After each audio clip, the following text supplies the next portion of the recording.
All right. Good evening, everybody. This is a regular meeting of the Allendale Land Use Board at which formal action will be taken on the items listed on the agenda and upon any other matters which may properly come before the Land Use Board.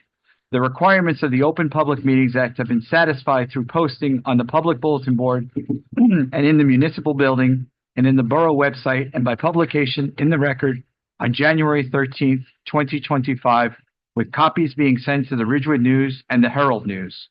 Certain agenda items will be open to the public for comment and/or testimony. The board will advise the public when such matters are open for their comment and/or testimony. Before we start the meeting more forward, I'd like everybody please join me for a salute to the flag. I pledge allegiance to the flag of the United States of America and to the republic for which it stands, one nation, under God, indivisible, with liberty and justice for all. Thank you. Okay. Linda, can I have a roll call, please? Vice Chairwoman Bergen is absent. Board Member Wozala, Yes, here. Board Member Petrino, Here on Zoom. Board Member Gugliaro is absent. Councilman Yakarino, Here. Board Member Dallo. Here. Chairman Sirico, Here. Mayor Wasinski. Here. Board Member Butler, Here. Alternate Conti. Here. Thank you. Okay, and also we have Mr. Kelly. Yes, Mr. Kelly is present. Okay. Yes, sir. I'm here, Mr. Chairman. And we have Kiki with us as well, sitting on the dais. Okay, thank you. All right. Relative to our agenda, we did everything that we had to do on Monday night with Mr. Snikes, so we do not have to worry about that on the as our first piece on the agenda. Our second one is a continuation from the public hearing of last Monday night, the 21st. Application file 2025-07, Josephine Jennifer Kim, 124 Elbrook Drive, Allendale, New Jersey, 07401, Block 101, Lot 11. And the application is for a renovation and an addition to an existing single-family pursuant to 270-54B and 270-64B, parentheses 2. Again, this, Ms. Groh, I mean, you're already in here. Larry, do we have to do any swearing in? No, we don't. Ms. Scrow, you were previously sworn and qualified. You remain under oath and your qualifications are still in order 48 hours later, I assume. I know you've got your architectural plans that you've updated. I believe we will be up to Exhibit A2 shortly, Mr. Chair, and for the benefit of the applicant once you introduce those, but otherwise we are all set to commence at your pleasure, Mr. Chairman. Okay, and we also have Mrs. Kim here too, so that continues as well. It does. Mrs. Kim and Mr. Kim were both sworn in at the prior public hearing as well, so Ms. Kim remains under oath to the extent she offers testimony this evening. Okay. Okay, All right. great. All right. Thank you. So, to make this efficient, we all know why you're here. Yeah. We all have the history exceptions, but you won't be able to vote anyway. Right, I can't vote on this. Okay. So, Larry, we're just going to get right into it. Okay. Certainly. All right. I'm gonna- Mary, please just. Yep. I have 5 points to summarize of what the changes. Okay. And this So- is now, exhibit, what do we, A2. A2. Yep. Okay. So exhibit A2 should be the drawings that we delivered to Linda this morning or this afternoon and also through email. Based on the board's comments from Monday night, we appreciate all the comments. We made some reductions in the overall porch, reducing the depth so that we meet the existing front yard setback of 33.5 feet. We reduced the height of the portico, and actually on drawing SK 10 in the addendum, you can see the old outline of it and the new, so you can visually see the shrinking. It was easier to do it that way than try to explain with numbers. The portico is slightly more narrow. The sides of the portico are more open. We dropped that all the way down to the ground to make it more open and porous. And then in the rear, we reconfigured a proposed patio in the back to be able to, the goal is to maintain that existing trade. So that's the extent of the changes. So, excuse me.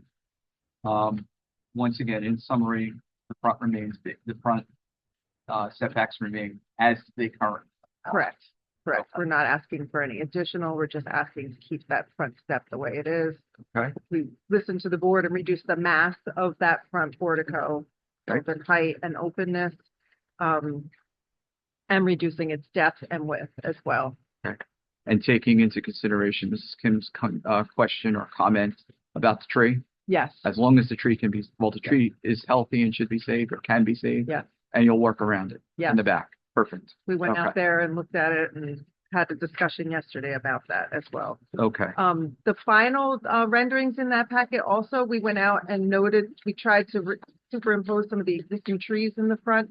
There are quite a few shade trees in the front. So of course, we'll still speak with Mr. Limontola, but the goal is to keep those trees. So we added those in front of the house just so you get a more realistic view of what it will ultimately look like. In the renderings. Yeah, and the final But in rendering. these pictures, these are the real things. Yeah, those are the real things. And then we The real things. we The real trees. I'm appreciate sorry. Yeah. Just to show that the original renderings you looked at just on Monday night, all the trees and stuff were stripped away so you see what the building is. But we tried to layer in some of that shrubbery in the final so that you can understand that the impact is not going to be as great as what the plain renderings show. Okay. Okay. First off, I want to say thank you. In 48 hours. Yeah. Let's. I'm just gonna, Mrs. Kim, do you have anything you want to add to that, or just out of courtesy, do you have anything you want to say? Oh, yeah, you mentioned that too. Okay, so as Mr. Dalo Thank you. Now we Monday. can hear you. Go ahead. mentioned about the side of the house from driving or exiting the Edward Drive to the Hillside Avenue, the building will look too tall and it's exposing too much. So we were thinking to add more evergreen trees, like shade trees on this the side of the Looking at the driveway, house on the left hand side. on In the the side on the In the side driveway part. side. Oh, on the driveway side. Right, the driveway. Got it. On the right. Okay. So Yeah. the building is not gonna be very exposed while you're driving out of the, Out of it. I'm sorry, misunderstood you. Okay. There's Okay. one tree in the front, but that's the other, definitely adding a tree. right. Okay. Mhm. Okay. Okay. And if I remember right, you guys, one of the trees that you were talking about taking down was that one evergreen. That's definitely gonna, okay. Right at the It's too Too corner. close to the home. Right. Yeah, I know. I see that here. I noted the same. So, Yeah. okay. The wires going through it. Okay. Okay. All right. Okay. That's it. All right. Comments of the, Mr. Dell, I'm gonna come to you first. Okay. So, Sure. please. So I saw the changes, Mary. It's helping. I still, so my comment is still, you're at 33 to the bottom step. The house, essentially, the main house is at 40 feet. Platform brings it to 36. And the few steps bring it to 33 and a half. Considering the fact that, and you heard my comments, I felt it was a little strong for the center of the property, and obviously that's the reason for the variance up front. And when I looked at your demo plan, you're essentially going to demo this entire home on the existing foundation. And I still feel like 36 is still a fairly strong element to have that additional 4 feet in front of the main house, 2 stories in brick. I still would like to ask that you consider to bring the porch into that foyer. It's a 2-story foyer, and it will, won't exacerbate the front setback. Well, as part of reducing the scale, it is a story and a half for that front part. It's not a full 2 stories. We also dropped that gutter line so that inside foyer is not a full 2 stories. the ceiling will be sloped. Mhm. The spring point is not at the second story height. Right. So that middle part of the building, we brought that whole entire section down to help with that math. Pushing it into the building, it then becomes a problem with the tree in the back because then we have to push the stair back and push the kitchen back and push the family room a little back. And we're trying to not, we're trying to keep that tree. It also creates some water issues in terms of building outside space over the basement below. So we're trying to avoid that. We are asking for 4 feet. We reduced the width. The whole stoop and front porch is now 82 square feet. The existing is 71. So we reduced and tried to, really make it as small as possible, both in height and width and depth. But it is the north side of the building, and we do feel that that covered entrance is important from an ice and snow perspective. And it's the safety of entering and exiting in the winter months. So.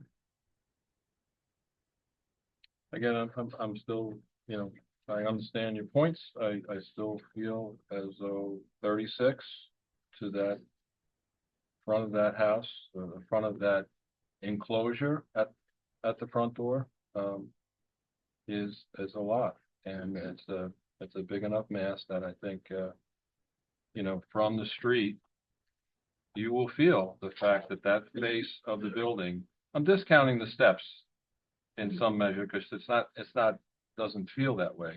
If it was an open porch, I'd feel less about my objection, but I still feel that, that 36 is a strong element into the setback. You have some options to lessen the impact or eliminate it. And Well, eliminating it would mean no covered porch. Pushing it into the building is a more costly endeavor.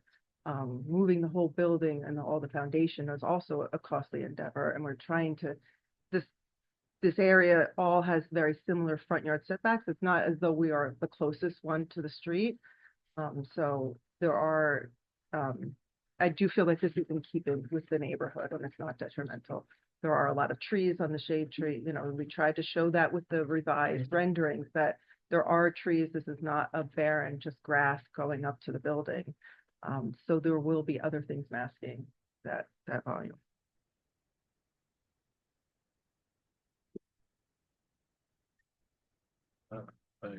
We have a house next door. It's a kind of a garage under. It's got a very big step, a platform and stairs as well.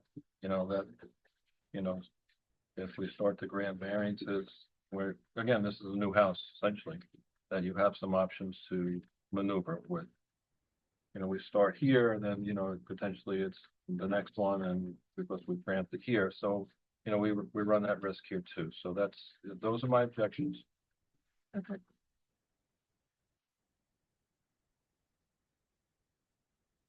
But it's not a new house, that we are working from existing foundation, so I just want to be clear to the rest of the board. We're not tearing down that existing foundation. There's expense associated with that, and we're trying to keep that existing footprint there. Mary, are the deck's coming off?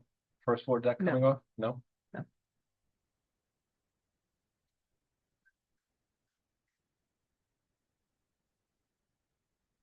Building materials cost a lot more now, so tearing down completely is a little different than it was even. So the perimeter walls are coming off, the deck stays, you're gonna modify the deck We for the haven't new done the stairs? structural engineering yet, so we're still figuring out what, if there's certain walls that can remain on the perimeter, we're gonna keep them, but the deck, we're gonna keep the deck and all the foundation. The roof is obviously coming. Right. I mean, your demo plan shows it to come off, that's why I'm. Correct, but, so these are preliminary, these aren't our final drawings, Right. so I apologize for the misunderstanding. If there's, we're gonna assess, and, there also is, when we get in there may be wall studs or something that need to be replaced if there's water damage or I mean, something, unlikely that the perimeter the- walls are gonna come off, and then even the deck, given what you're doing on top of it, potentially will come off as well. Low, I don't think so. I think that will be maintained because we're gonna maintain that existing structural line in the basement. And the way the additions are added, that, we're not radically, we're not changing the basic plan enough, and we can design the structure above to land within that middle bearing wall.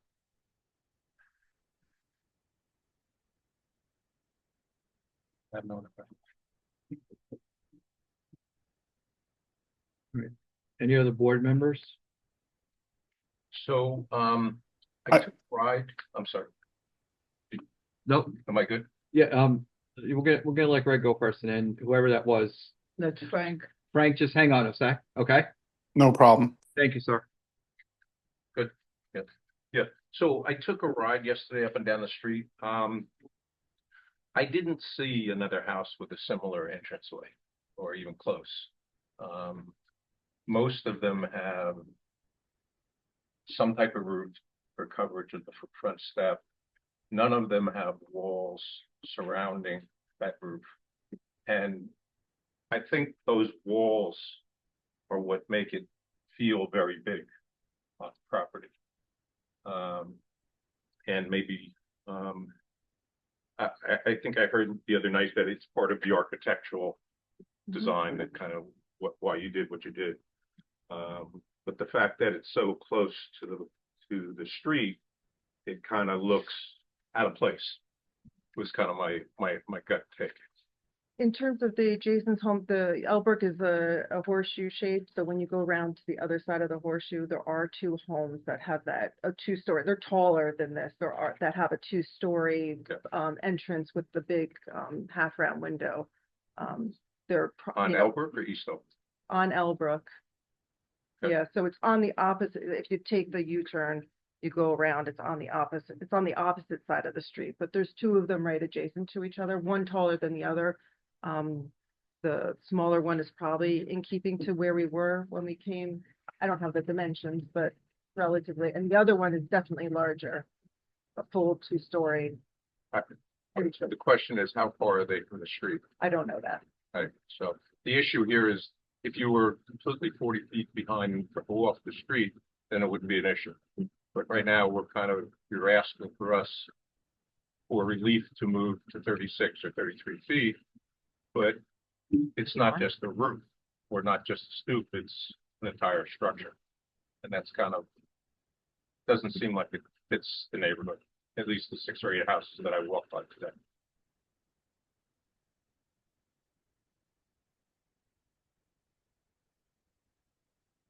Is there any other material or something that you could use to maybe make it look less solid? Like either wood, But, like, you know, the look is to a stucco Tudor aesthetic, and these are the materials that the Kims really want to use for the house. And I think that we've tried to open up the sides so that it's more porous. We dropped the sills to the ground, and added in the railings so that it's more open.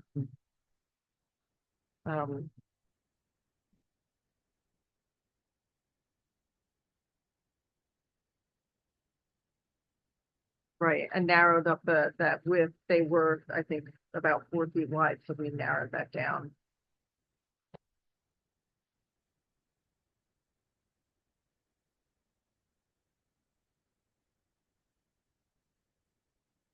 They went from 4 feet to 2.5.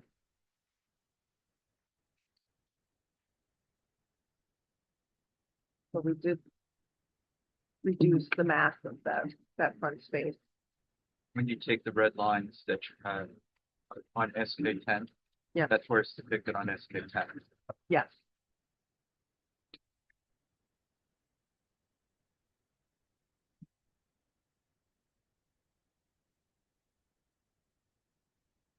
Frank, want to comment? Yeah, that's, Yeah, well said. Thank you. Frank, please. Again, Mary, thanks for the quick revision. I think I think the fact that you guys are I understand everything with the fact that you're trying to save the tree. I did some quick math. I think you reduced that front area by about 25%. And I think that originally I know you actually said that you lowered that gutter line, which kind of backs you into a corner where now you can't really introduce. I know what John's saying about kind of bringing it in to maybe soften it even more. But I think by lowering the gutter line and now making it at 1.5 stories, in addition with more than likely definitely creating the possibility of water infiltrating from that area now cutting into the existing foundation is problematic. I mean, we certainly don't want to create a worse situation for the homeowner. But I feel like, in my opinion, it's a positive change. I think the fact that the homeowner is trying to save that tree. I mean, we heard testimony from the neighbors that the backyard is park-like. I think they use the term, and it won't be as park-like when you cut down a tree that's in full bloom right now. So I do appreciate the effort in saving the tree. I guess just listening to everyone, maybe I understand the materials and everything, but would it, and again, not trying to play architect, would it be possible maybe to introduce some columns where that entrance is not so closed off? Because just listening to everyone, I think maybe that becomes the issue with making it so, symmetrical and closed off, even though, the sides came down and you have the railing now. Maybe if you still maintain the structure with where it is, but maybe introducing some columns where it would just the appearance would be more open. I guess I don't know if that's another option. Just trying to kind of make the best of everything here. I appreciate the comments, and I will talk to Jenny about it.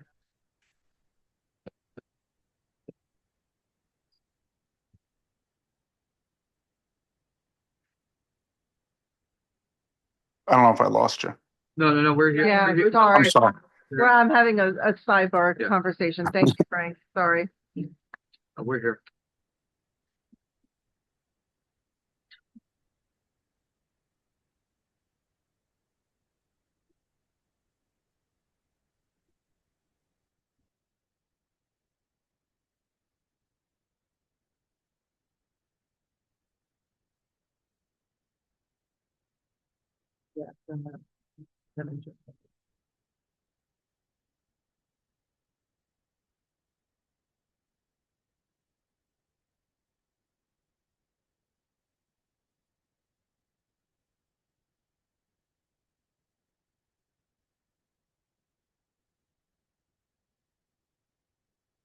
Um,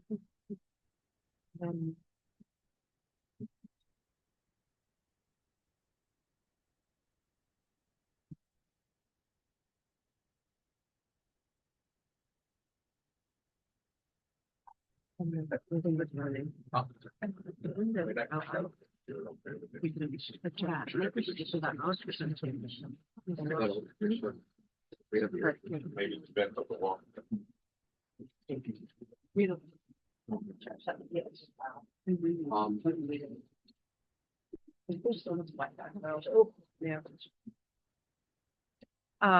Okay, we had our sidebar conversation, and we're willing to put columns in. We can drop the brick down to the height of the landing. Probably put double square columns on instead of the brick.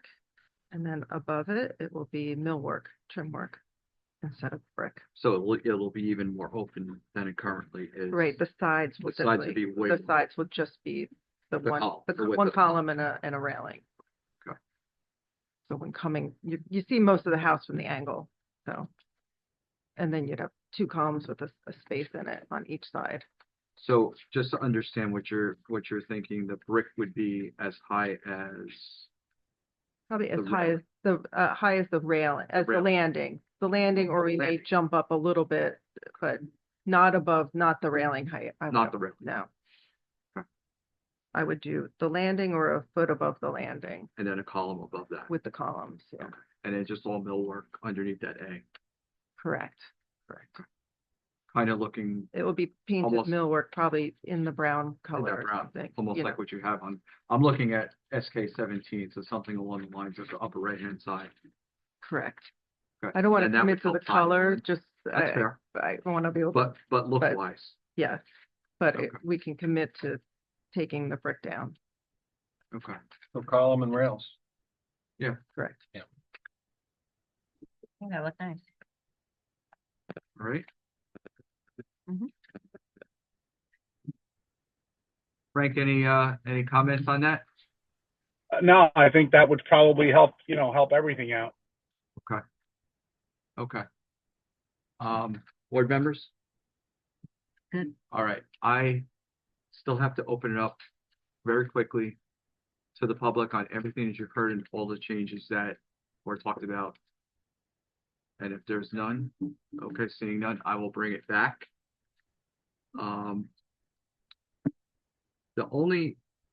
I'm okay with everything that we just did here. The only thing that I just want to get on the record is that I know the other night that we talked about the fact that you didn't have the civil engineering work and the water runoff, et cetera, et cetera, et cetera.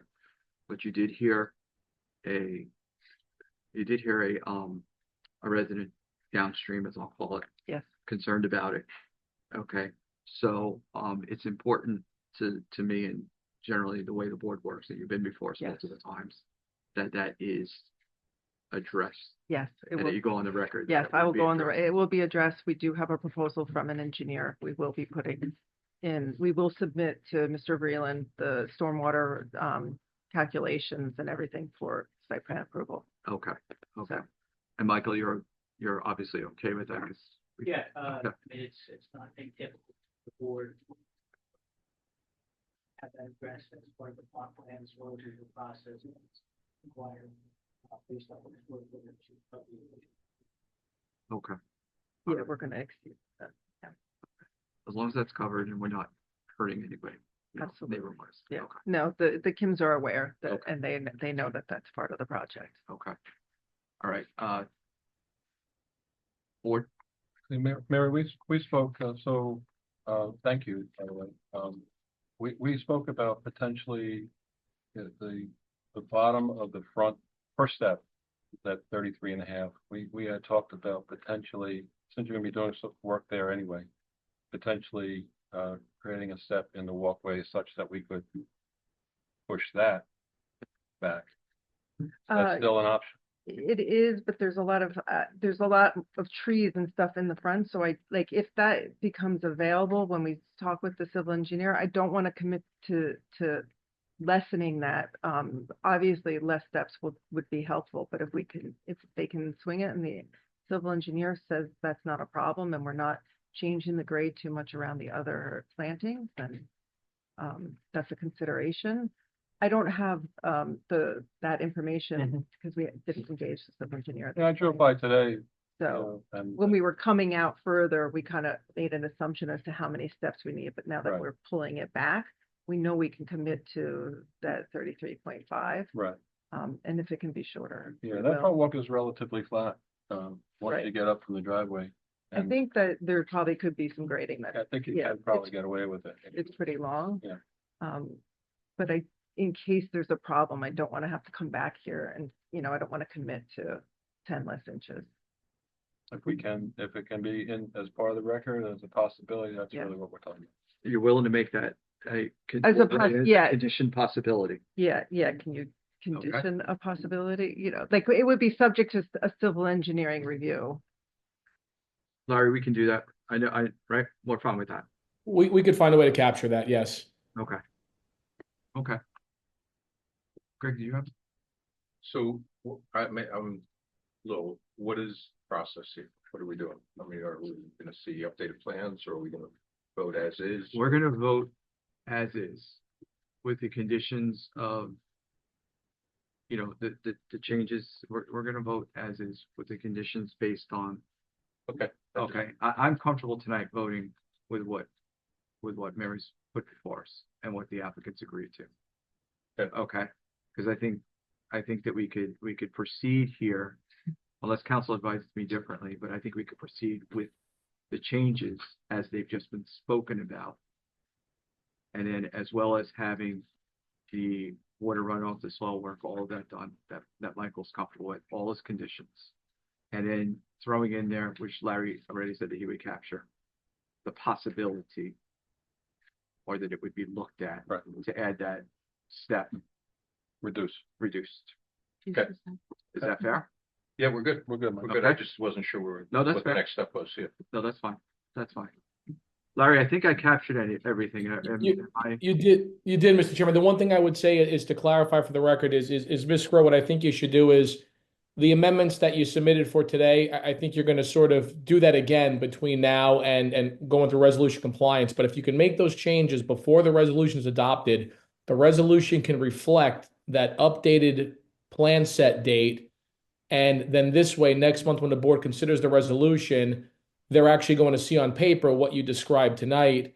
And then this way, it's all solidified. And then this way, the proper changes are captured. It's part of the record. So if you could submit that before the resolution is adopted, I will capture that in the resolution draft. And then this way, it's part of the record, even though it's not on paper tonight. Okay? Not a problem. I'll do that. But Larry, can we also, because Mary did a good job turning this around for us in 48 hours, can we give her a little bit more than 48 hours? Oh, yeah, I would say just before the resolution will be adopted on May 14th, I would say. That's all. Okay. Yeah, thanks. Okay. All right. Board, any other, are we all in agreement with this? Okay. Yes. All right. Can I have a motion, please, to, sir, I'm sorry, sir. I did, but Larry, do I need to open it up again or no? You don't have to open. once, You do but not have to open it up again. It was opened. It was closed. You do not have to open up to the public again, Mr. Chairman. Okay. All right. Thank you, Michael. Okay. All right. Board members, do I have a motion for approval with the conditions set forth? I'm not going to repeat them again because we just did it. Motion to approve. Motion approved. Thank you. I'll Do I have a second. Please. Frank, I'll second. thank you. That was Frank. Yep. Yes. Okay, thank you. Board Member Rosala, Yes. Board Member Petrino, Yes. Councilman Yakarino, Yes. Board Member Dallo, Yes. Chairman Sirico, Yes. Mayor Wusinski. Yes. Board Member Butler, Yes. and alternate Conti is recused. Thank you. Okay. Thank you very Thank much you. for your time. No, thank you. Thank you. Okay. Mary, you're not on the next one. Oh. All right, moving on to our next application. It's file number 2025-03, Billmore Properties, 2.4 West Crescent Avenue in Allendale, Block 1005, Lot 2, and the application is construction of an addition to an existing building and a side yard setback. Good evening, Sir. Mr. Chairman. Thank you, sir. My name is Harold P. Cook III. I'm an attorney. I'm representing the applicant in this matter. And there is a correction. It's with respect to lot 1, not 2. The property is lots 1 and 2, but the setback that we're seeking as a building on lot 1. Okay. Right. We'll capture that in the record. Thank you. All right, and the relief we're seeking here is to permit a front yard building setback of 47.39 feet, where 50 feet is required. And this building has been newly constructed, not in conformance to the approved plan. And I have Mr. Borst here, who's the principal, or one of the principals of Billmore Properties. He's gonna explain to the board how we got here. And then when he's done, and I will give the board the legal reasons why, in my opinion, the variance could be granted. Okay. Thank you. Thank you for that. Real quick. Larry, I'm fine so far. Okay. And swearing in. Yes, Right. sir. You're good. Okay. Thank you. You're ahead of me, sir. Do you swear do you swear or affirm to tell the truth, the whole truth, and nothing but the truth this evening? I do. Thank you. Would you please state your name for the record, spell your last name, and provide an address, please? Sure. My name is Mark Force. I'm one of the managing partners of Billmore Properties at 260 West Crescent Avenue, Allendale, New Jersey. And the property we're speaking about, that's 240, which is the building we own. Okay. All right. So if you don't- Go ahead. Mr. Borst, And by the way, gentlemen, if you want to sit, please. Oh, thank Okay, you. please, as long as we're picking up on the microphone. Mr. Okay. Forrest, you were before this board with respect to the building that was recently constructed there for approval, right? Yes, And the original site plan approval called for a 50-foot front yard building setback. sorry. Side yard, I'm sorry, side yard. And it turned out to be 47.39 feet. Could you tell the board the events that took place, why it's deficient for 2.61 feet? So, again, I'd like to start off by apologizing that I'm here tonight. This is a 100% a mistake. And so just to give you a little history, we purchased 260 West Crescent Avenue, my partner and I, in 2002, and renovated that building. And then in 2009, we purchased the 240 building, which was 15,000 square feet at the time, on 2.5 acres. We decided somewhere in 2015 range, memory doesn't serve me exactly right, that we wanted to put an addition on that building. And we were looking to put about an 8,000 square foot addition on the rear of that building. The site plan that we had showed that our existing north side of the building had a setback of 52 point something feet. And when we decided to do our building, we said, hey, let's maximize and let's get it to a 50-foot setback. So if you look at the existing building today, you'll see on the north side of the building, there's a jut out of about 2.5 feet with that building going back. So at the time when we purchased the building, our site plan showed that we had that room. It wasn't until the town actually purchased 220 and 230 that we realized that our side yard property line was incorrect on our plans.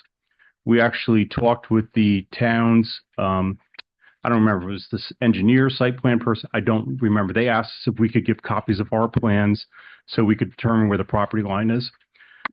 So it turns out that our plans from closing and when we started doing our renovation on our building were incorrect. So we fast forward, we buy the building in 2009. We had these plans. Somewhere around 2015, we start talking about putting a addition on the building. We have a site plan drawn, I want to say it was in 2017 or 18 for this addition. And we realize along the way, once the town purchased the property next door, that our plans are wrong. So at the same time, we had Z Plus Architecture drawing our plans. We had the engineer update the site plan. So the site plan that we submitted to the town is 100% correct. When we placed the building and we gave it to our contractor to put the footings in, we used the architectural plans that show the building layout, which were never updated once we realized where the property line was. So again, I'm here before you saying I apologize because it was 100% a mistake that we should have put that building on the right hand, or the northern side of the building should have been in line with the existing building, and we would have been conforming. So now we have a jut out of about 2.5 feet, which is making it non-conforming why I'm here tonight. And we did not realize the mistake until we did the as-built for the final approval for the town, is when our engineer came to us and said, hey, Mark, we have a problem. So that's my story. And sorry for being long-winded. That's okay. So taking a saw and chopping off that part of the building is out of the question. I'm sorry? Taking a saw and cutting away. Well, is out of the question. that's something you could request us to do, correct? I'm going to step in and I have Please. your legal reasons. I mean, first of all, if this variance were approved, there'd be less disturbance. You see two variants. It's aesthetically pleasing the way it is. And if you look at the negative criteria, the parking still works. They put stops rather than a curve. So it doesn't impact backing up or pulling in. And I think that someone looking at it from the naked eye wouldn't even realize the issue. So just for the record, when we did this addition, on the north side of the building, there was supposed to be a curb line against the building to prevent any cars from pulling in or backing into the building. Again, that was a mistake on our part. The site plan that we've submitted shows parking stops We have not installed them yet. I was kind of waiting for the town if you approve, will be installed before the as-built is finalized.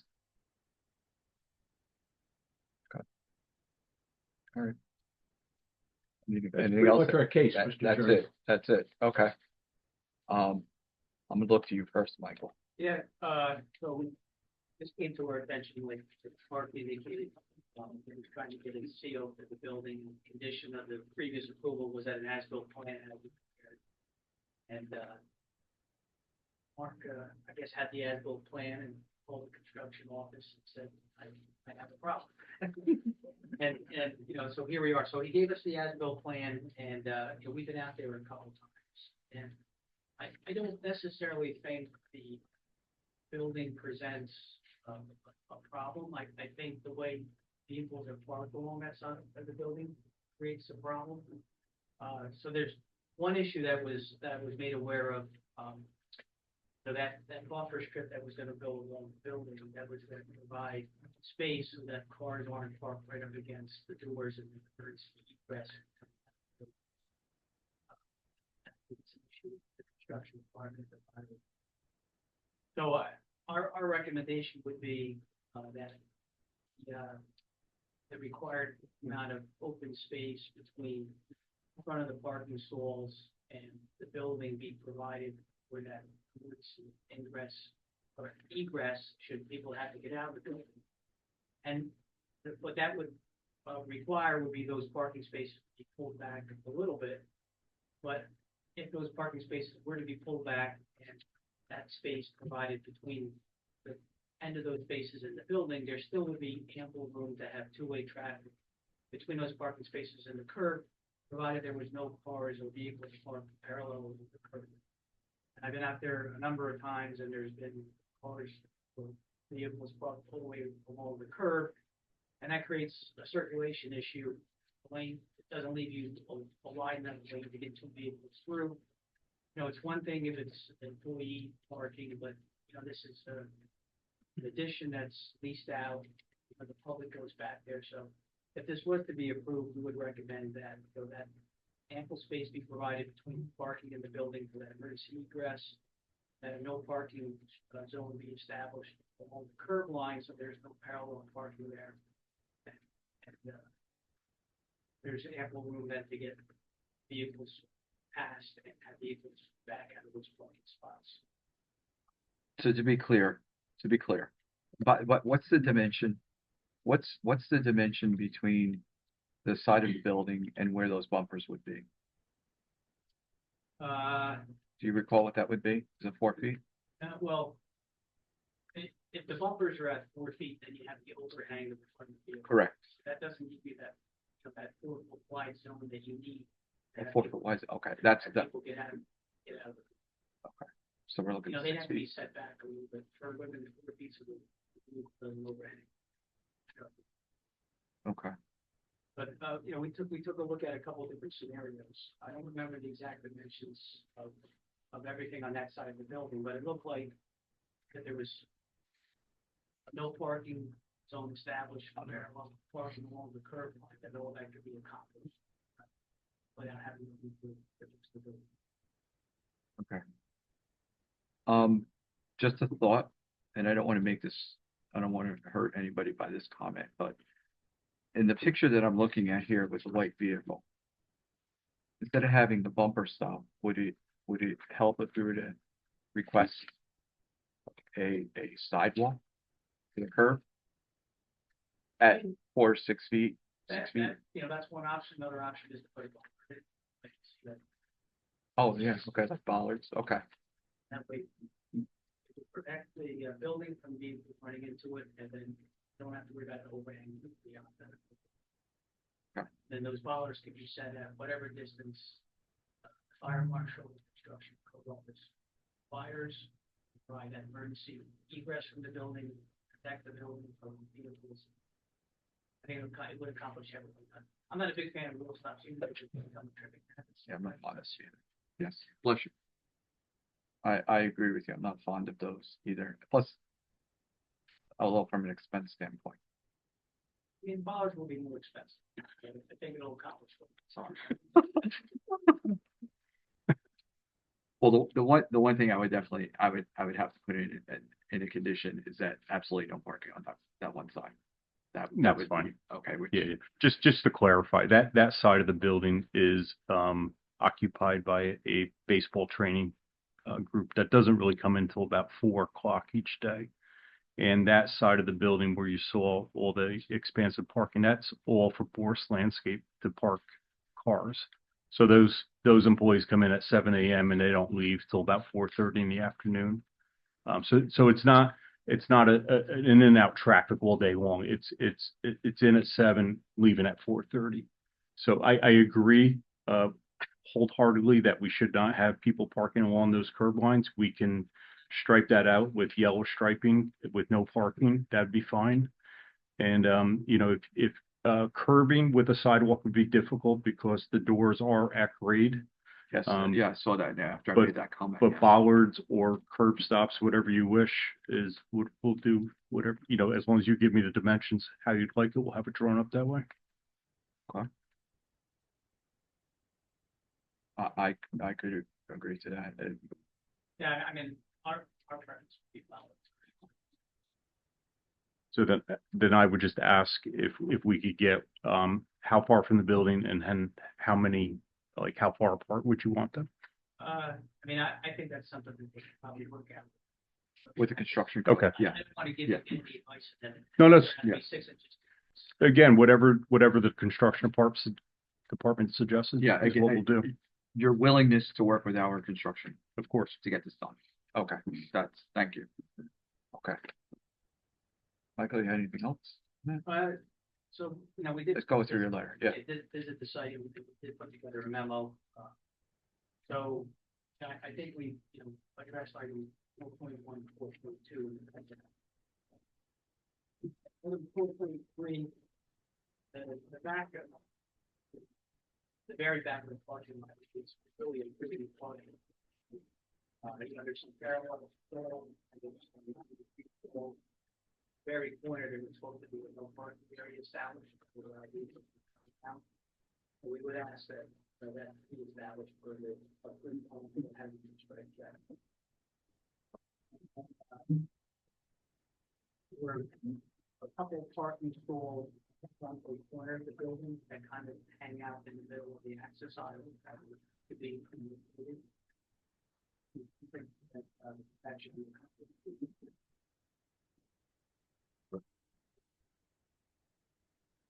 Going, I think 4.5, you just pointed out that there was some parking stall that were to be established on the south side of the lane, but that's inside storage area. Have a real, we don't have an objection if they're not right. Now, the board's discretion. Again, it's not public. No, it's beyond the gate. And then item 4.6, once this is all done, I'm taking it. The standard, yeah. Thank you. All right, board members? Questions, comments? Mike, I have one quick question. Please do, go ahead. I guess it's more for Mike Vreeland. Mike, I guess I do agree with the bollards over the precast bumpers. My only question is perhaps when it's reviewed with the fire official or fire marshal that maybe some of them need to be removable. I mean, there's limited access for potential emergency purposes. So I don't know if maybe that could be considered just so that, like, if there are a few bollards that in case of an emergency could just be popped out just to make the access easier for whether it's a fire department or an ambulance or anything. I don't know what your feeling is about that. Yeah, I mean, I think that's a good consideration. I would be fine with that. If the fire official or the construction department felt it was. And I think the board usually works then on the recommendation of the fire official. Well, Frank, I agree, I'm in agreement with what you're saying. I just don't, I mean, a bollard, usually if they're 4 or 5 feet out of the ground, they're 3 feet deep. And if they're not installed with sleeves where you could remove, certain ones, then you're kind of stuck with what you have. So, I think there was one that was actually considered over at the photo.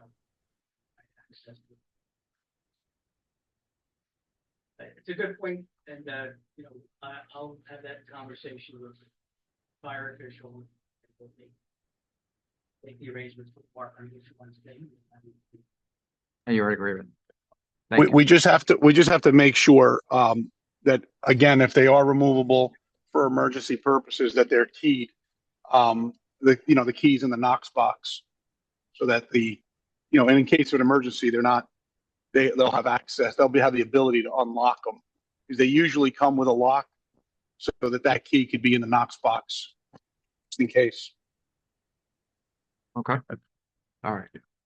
We do have overhead doors also, so I don't know if they'll be ballards in front of that or not, whatever Mr. Breland decides.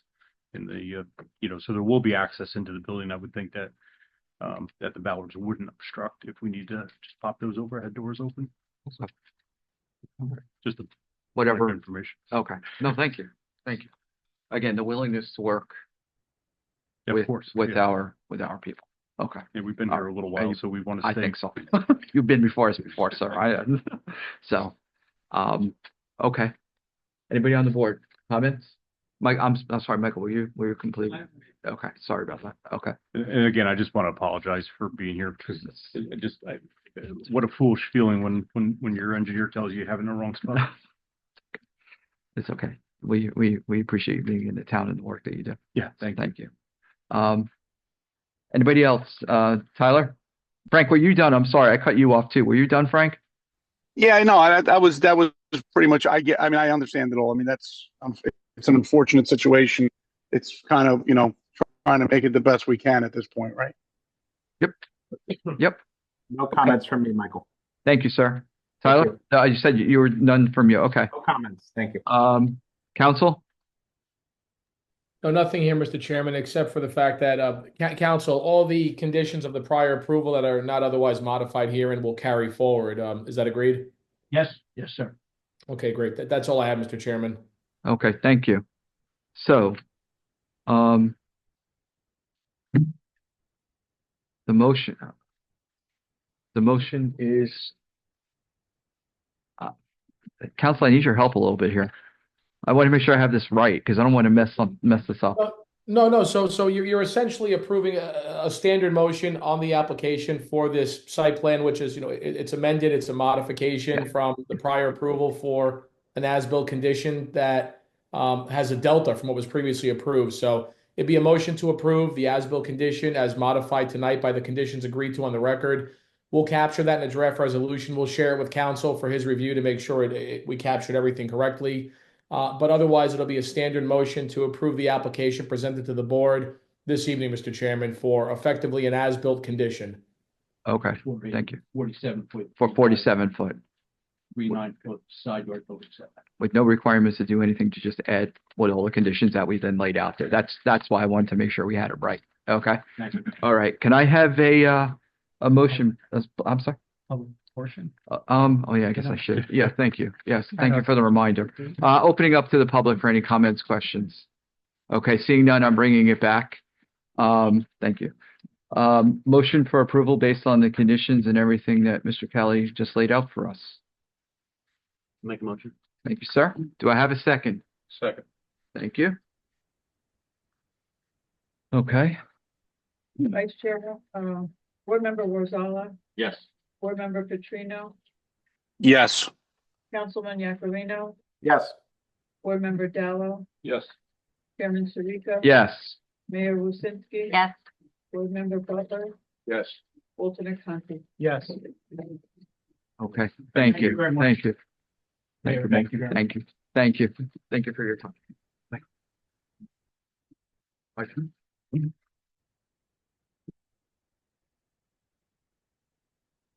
No, that's okay. I know, right?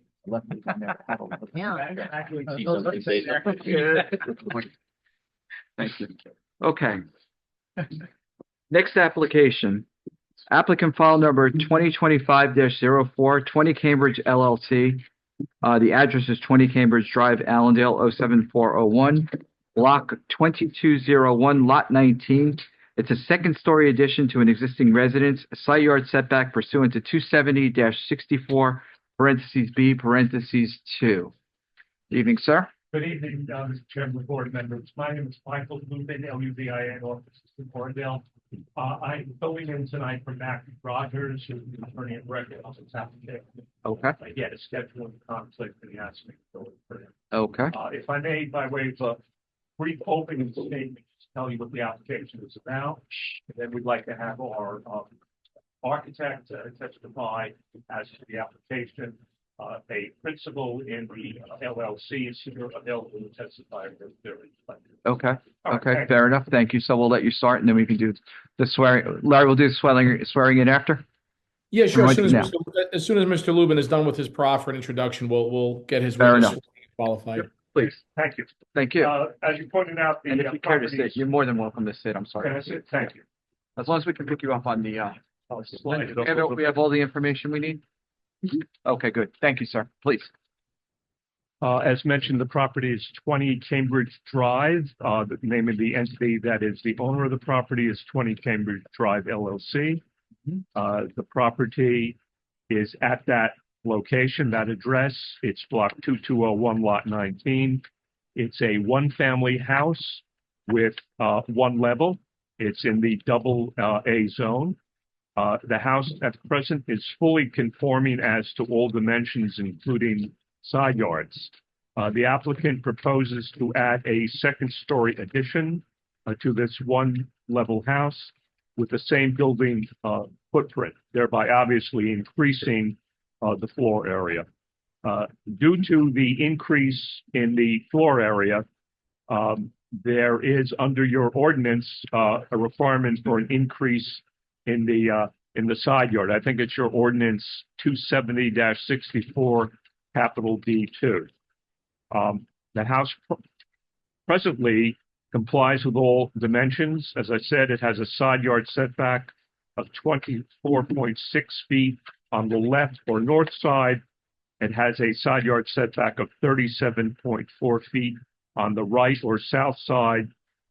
Due to this additional gross building floor area, a side yard of 35.5 feet is required. And the way that works is by the total new space being 5,003 square feet, applying a factor of 0.007 creates a 35-foot requirement. So therefore, the deficiency is 10.4 feet. And as mentioned, that's the only variance required.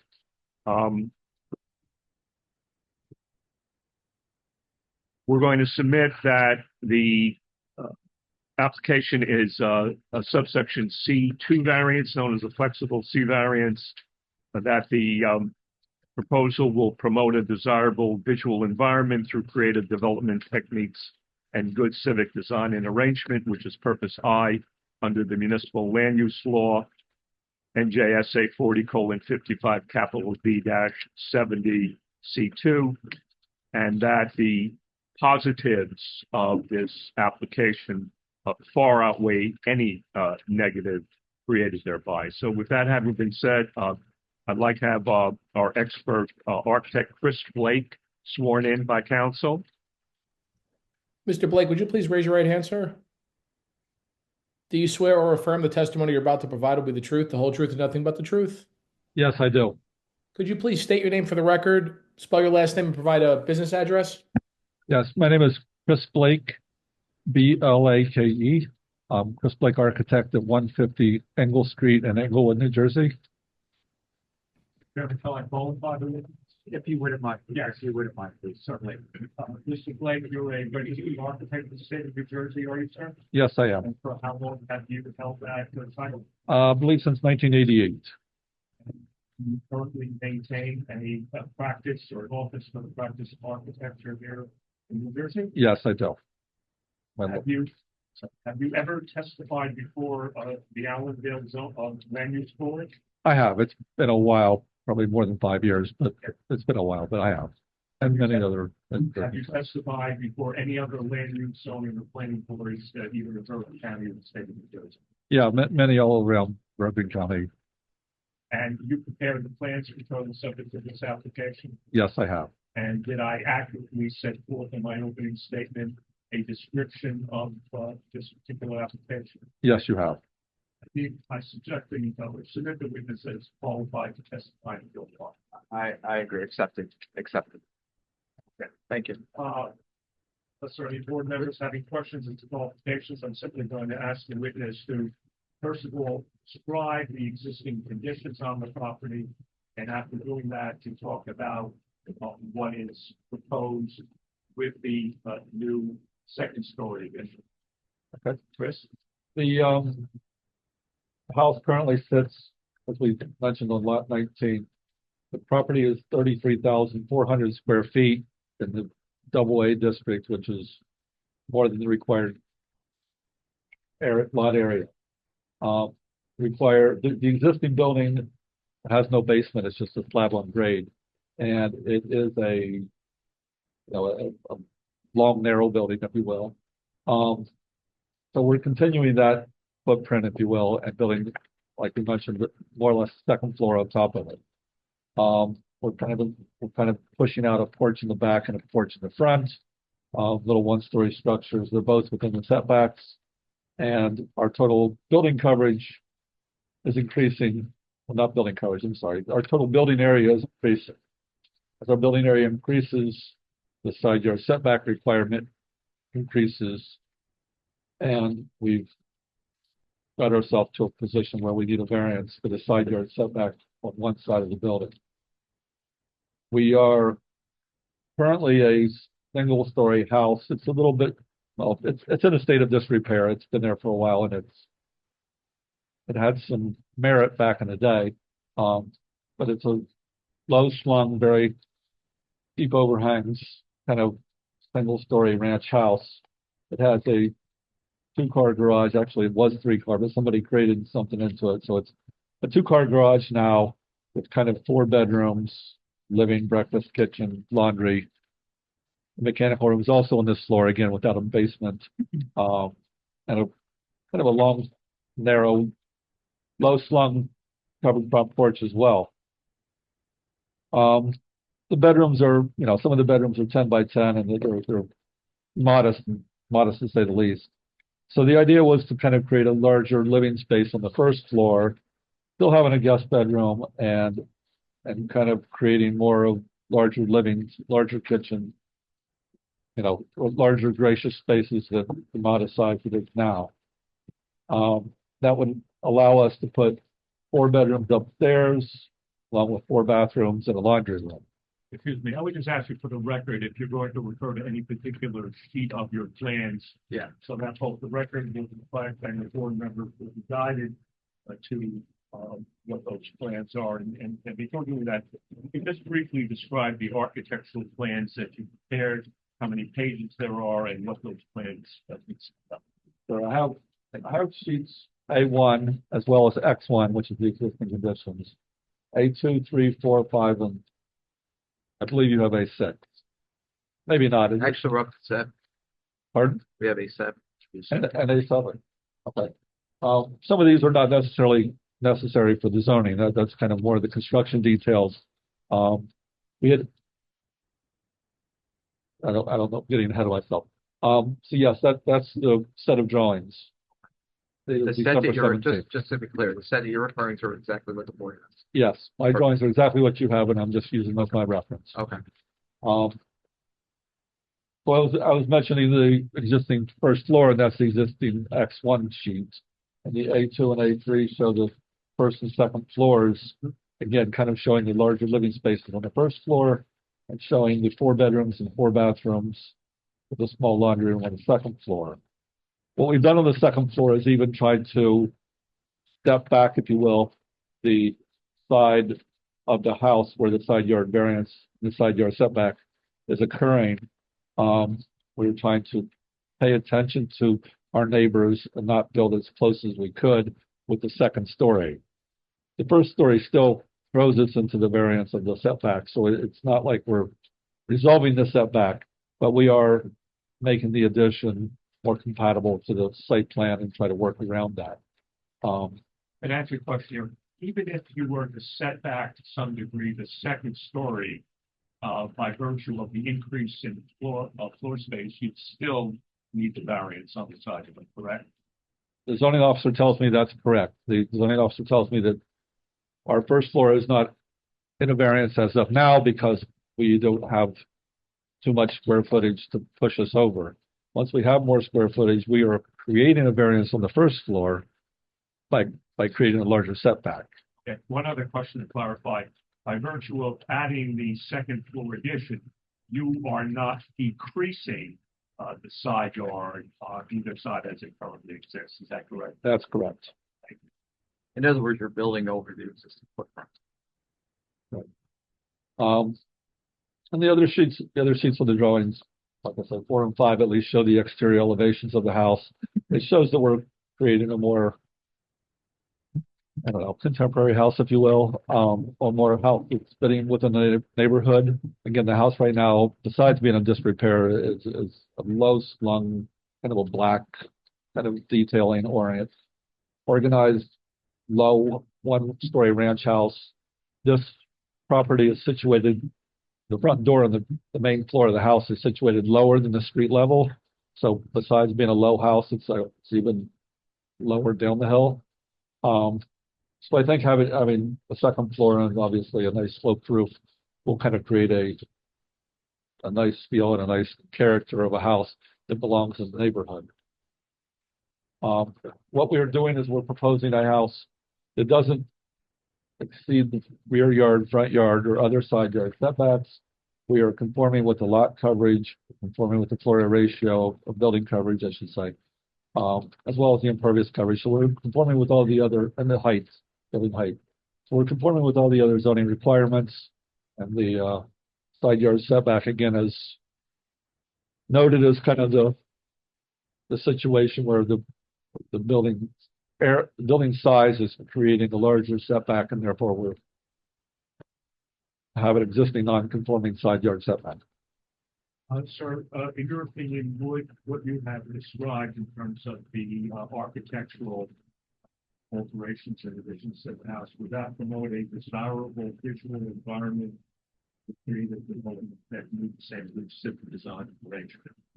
Yeah, I believe it does. Again, comparing what you hope will be existing, should the board see fit to approve the application compared to what it is, what exists now, do you think that would be an improvement, both visually and aesthetically, and in terms of property value wise for the house and the neighborhood? Yes, I think. As a result of this proposal, would there, in your opinion, be any negative impact either on the zone plan or the zoning ordinance? No, I don't see any negative. That's all the questions I have for the architect, unless there are any by the board. Okay. First, I'd like to turn over to Michael. Yeah, we decided to do the application. I guess first thing I would ask, cover sheet of the plans.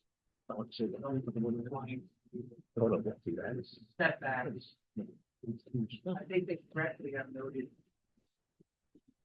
based on the gross building area that requires this 40 feet. But below the table in the calculation.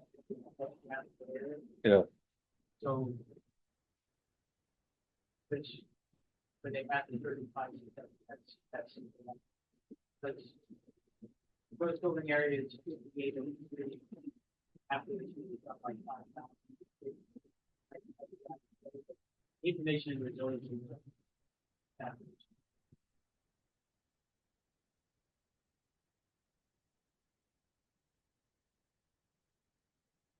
That's the question that we had related to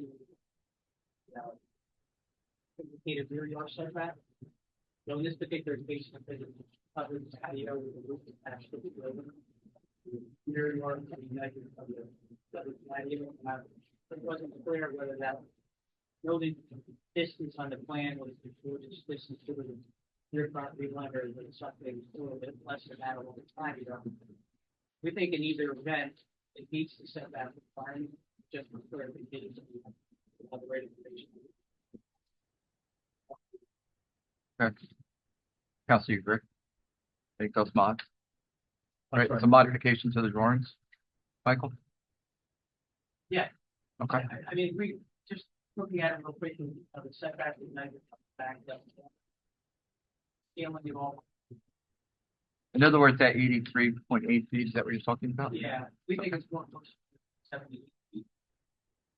If it's measured from the proposed rear porch. Roof of the porch, actually, the principal structure. Right. The roof of the porch will be, you're right, probably close to 70 feet. It's definitely less than, Yeah. it's definitely more than 75 feet. Yeah, Okay. but in either event. But it's still okay. Okay. Those are the first comments. Comment 3 in regards to recommending that we hear testimony regarding the building finishes, colors, and materials. Something that typically, I guess, if we put on the record, particularly the variance. Address that. Can you address that, Chris, in terms of the aesthetics of the outside of the building, the Yeah, exterior, in terms the of building will be, finishes and product?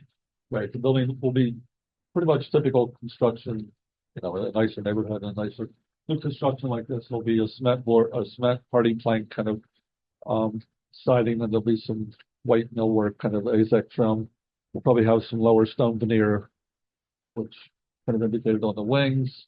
I imagine the colors will be very white or cream or beige or whatever the language is, but yeah, it'll be very, you know, with a gray roof, it'll be very stately and contemporary. In your opinion, would that be consistent with the other homes in the neighborhood? Yeah, I believe it would be.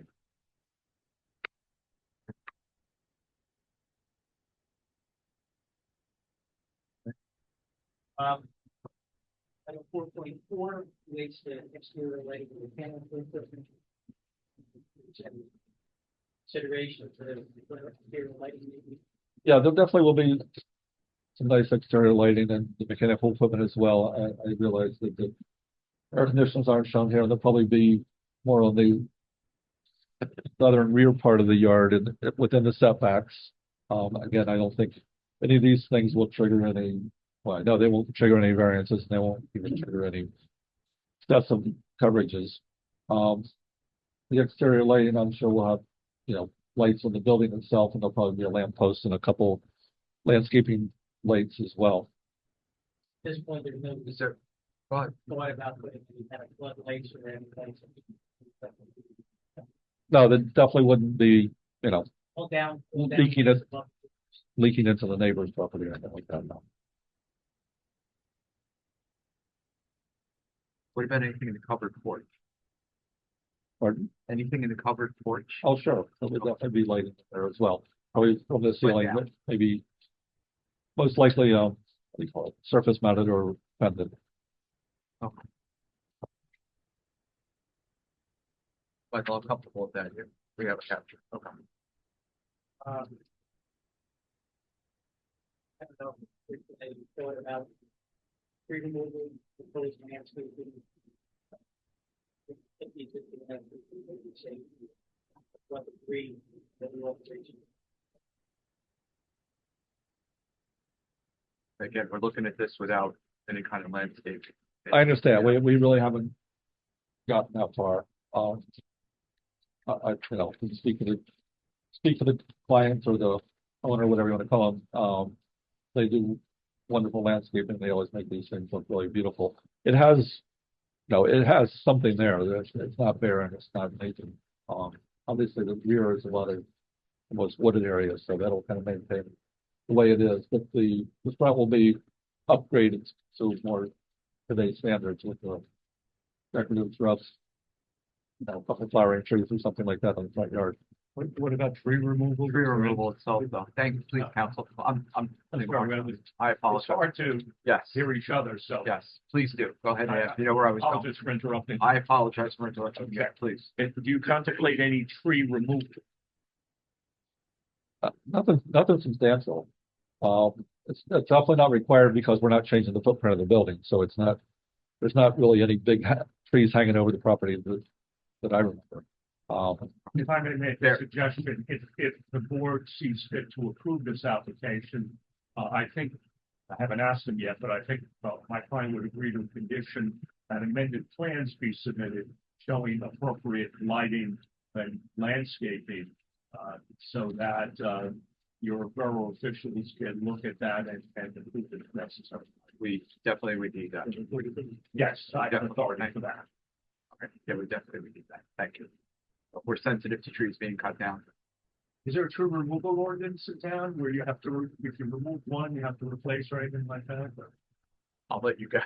I'm just curious, because I know in other towns. There's a tree removal. I don't know about it. I don't know about it. But presently, there are no plans to remove any existing trees of any size, correct? We really don't want to have anything removed because of that. No, I get it. Okay. If anything, added, go ahead.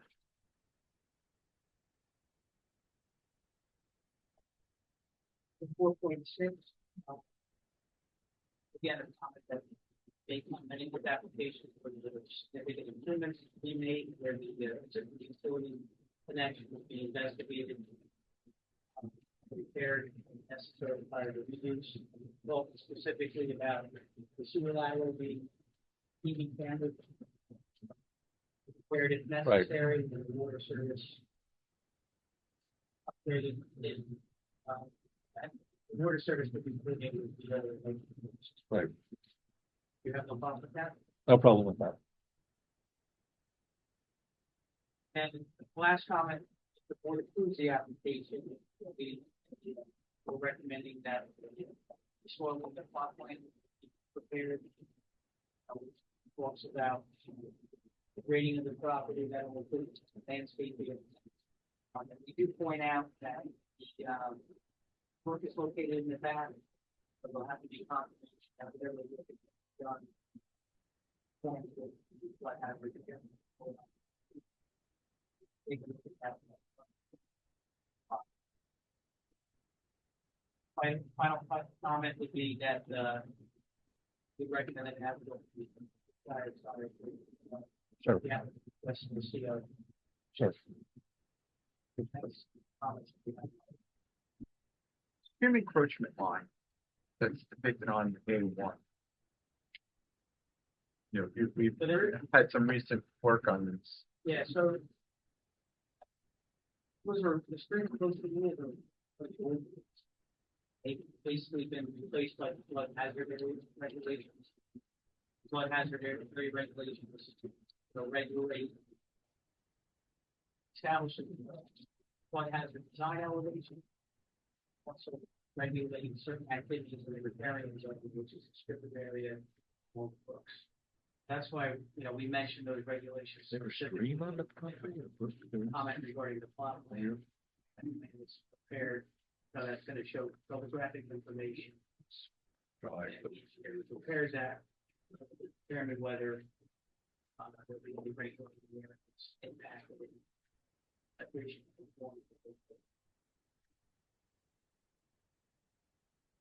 Should we have that? It's. Given, Yeah, go ahead, I'll let you it's- speak. This is a little bit different than the most recent one that the board dealt with. I mean, it's located a significant different distance away from the brook. So, again, we generally, in the past, have taken the plot plans and the slope, what's in, and review them as separate action and activity from board approval. So we would be comfortable with the board would be comfortable. We have done it's a separate step. Plot plans, so Would that be between the board's action and, the application of the building permit? Is that when that would take place? Yeah, the building department won't release a building permit to us. Until Yeah. that's done. That's the prior approval for construction. Got it. Thank you. Right. That was the first thing. I need to copy Stuck that out to memo, me. which I never received. Okay, just Okay. email it tomorrow and I'll email it. Right. The existing wood deck walk, that's all remaining, all of that going, again, I'm on A1. Yes, All of that's to remain, yes, there may be some repair, there may be the something like condition that. of it, thank you, okay, The same size footprint. okay. No proposed changes to the driveway, the existing shed stays where it is, Correct, and you're removing the existing patios, okay? correct.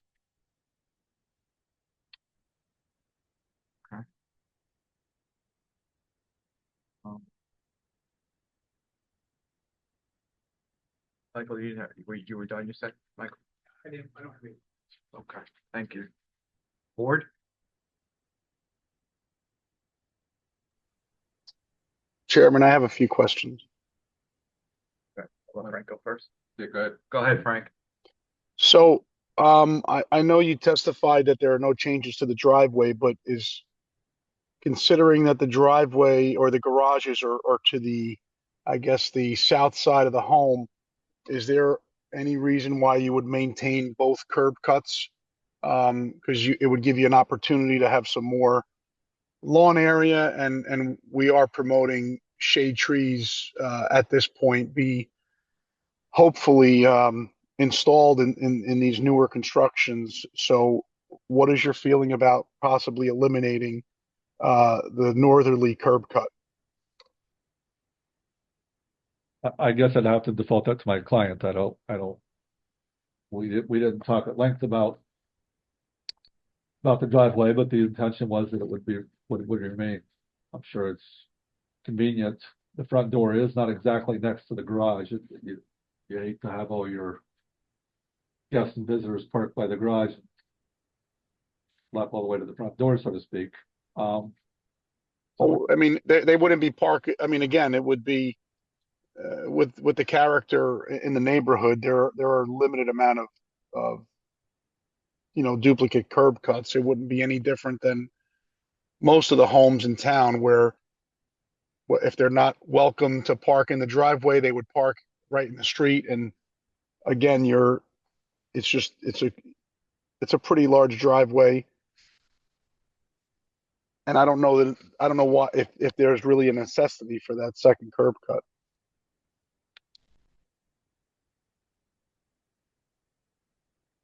Again, I'd have to default to the client.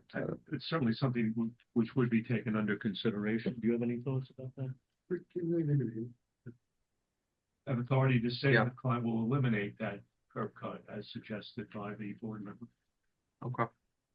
Okay, my other question is going back to the structure that basically is past the stream encroachment.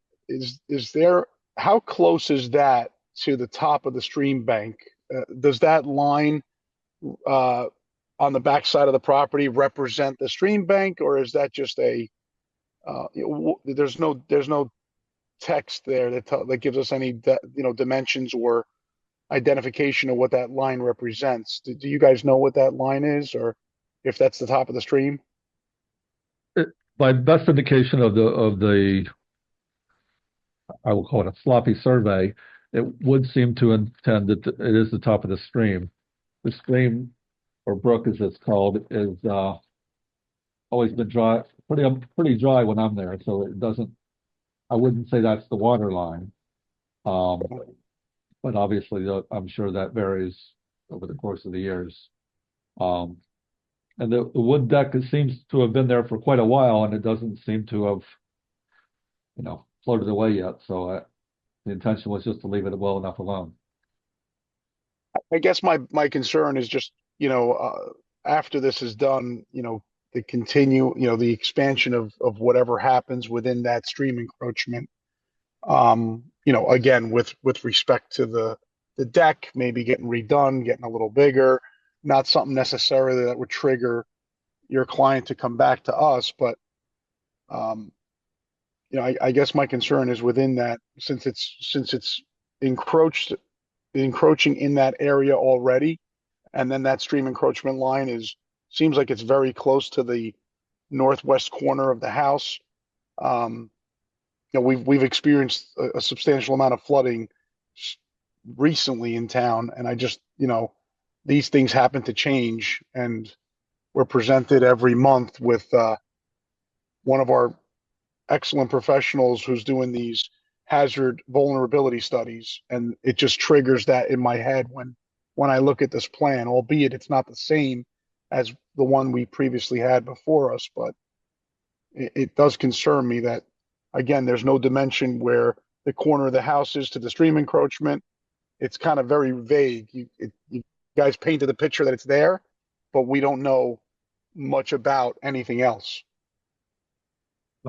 Can we assume that, and I don't know when this house was built, that when it was built, everything was lawful and proper insofar as stream encroachment was concerned? And if the applicant decides that he wants to knock down that deck and put up another deck, obviously he would have to get that approved by the building department, and if the building department, in consideration with the town engineer, had any concerns, it would be reviewed at that time.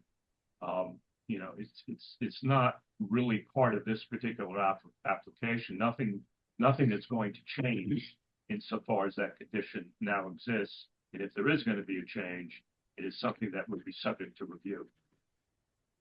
I appreciate that. The fact that you mentioned that this is a quote sloppy survey, as you are well aware, I'm sure the stream encroachment lines have changed from when this was probably built. Has that stream encroachment line been reestablished with the current FEMA maps? Do we know that that's in fact where that line is today in 2025 and wasn't a line that was depicted, you know, 30 years ago? I mean, we're assuming that it's there, but I'd like to know if that line is there or perhaps it's even closer. I don't feel comfortable that we're going to make a decision on a survey perhaps that's outdated and doesn't really have the most up-to-date stream encroachment and or top of stream identified in this rear yard. I mean, their maps are available online. I don't know that it's a hard task to try and just locate where they actually are today. It may very well benefit you guys. It might have moved further away, but we don't know that because it just says stream encroachment. That's it. I don't know when that dates back to. I'm sorry. I think the point is that we're not going out. We're only going up, and nothing is going to change insofar as the outline of the building is concerned on the property. So I don't really think that there need be any investigation at this particular point as to whether the stream encroachment line as it currently exists is as shown on the survey. As I mentioned, if there are going to be any changes to the building that are going to be horizontal rather than vertical, that would be subject to review by appropriate agencies of the municipality. And, you know, if the DEP is involved, they would be in as well. But since we're not changing anything insofar as the location of the stream, the location of the perimeter of the building, we're not going out making the deck larger. We're not going closer to the stream. I really don't think respectfully that that's an appropriate inquiry at this time. So the proposed rear yard covered porch, if that line was to shift by a couple of feet, that proposed, you're saying that if that was to propose and get even closer, that proposed rear covered porch would not be affected? I understand what you're doing with the house, but you're proposing a rear covered porch, which if your rear yard setback is not accurate, we talked about it possibly being 75 or 77 feet. I'm just not comfortable, and that's just again where I stand. But I'd like to know where that line is, because you're proposing a rear cover porch, which may not be affected by that line. You're talking about the from 1989, and as our engineer, we've recently been through, we look at each property, we look at each application on its own. Okay, I want to be clear, but we've just been through some other applications where they're bordering the brook, and we got into a whole discussion, if you may, about DEP lines and what's most up to date, and I have to agree with, that's why I raised it in the beginning. That's why I have to agree with Mr. Petrino that I'd like to see a more up-to-date survey. Would the board be satisfied if a new survey was prepared in connection with this application? I mean, And then sorry, Council. No, I'm not. I apologize for interrupting, but yes, I would. Yes, we would. But I would also want that to be in conjunction with whatever we might need from the DEP. Yeah, I mean. And I'm asking it as a question, comment. I was given, I asked Linda if there was a survey construction back. I guess there was one that was submitted, I think, when the Anthony denied the application originally. It's a boundary survey, Schmidt survey, and it's a relatively new survey, but that stream encroachment line that's shown on the map, that references the original file when the name. That's the history of, I think, a line that's shown on the plans, and fairly certain that, given today's regulations, that line is going to be where it's shown on the plan. And that's why we had suggested, on a plot plan application, to have topographic information, and also confirm that whatever they're planning on doing was going to comply with the flood hazard regulation. Like I said earlier, flood hazard regulations have two components. Design flood hazard elevation, and then there's also buffer. Would it satisfy the board and your office if a new survey was prepared showing all of these dimensions and whether there have been any changes, et cetera, and any approval, if granted, would be subject to the jurisdiction of the DEP? The DEP has jurisdiction over stream encroachment. The municipality does not. So that if there's any problem or any issue, the DEP would be able to rule on that before there would be any construction. I think generally you're correct, with the exception of the flood protection codes of the municipalities regarding the flood insurance and substantial improvements are proposed for construction code requirements that could be triggered. But it's all talking towards the same regulatory framework, but there is a component that the municipality has jurisdiction over. I think, we would definitely recommend that at some point along that information be provided, whether it be provided post-action by the board as part of a plot plan. We would be comfortable with that. If the board's not comfortable with that, Could I ask an engineering question? Would that information that's required, would that typically be found on a new survey? Or is there something beyond the survey that would have to be prepared? There's different types of surveys, right? So that's why I'm asking. So the survey that I'm looking at is a boundary survey that includes property lines and the lines of the structure on the property. It's not a topographic survey. So it would be a combination of the topographic survey along with the boundary survey. And gives the topographic survey gives you the elevation information for that to be prepared for the flood maps and establish the flood elevation. If a new topographic survey was to be prepared for this property, would that contain or embody all of the necessary information for a complete review as to flood hazard, stream encroachment, et cetera? But would make sure it does. It would. Yeah. It would. Okay. Yeah. All right. Thank you. Mr. Chairman, if I might, I just want to make sure we get the timing of this down because I think Mike Vreeland, not Michael Lubin. Mike, I think that you're not looking to see this as an as-built condition post-approval. You're looking to see this and reconcile this before to make sure that there are no other jurisdictional impacts that need to be considered here, right? You want to see this prior to commencement of any site work, I believe, right?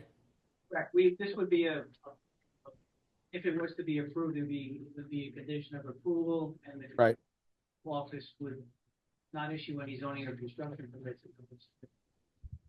It would be, be required to be resolved before there would be any construction permits. Understood. Okay, thank you.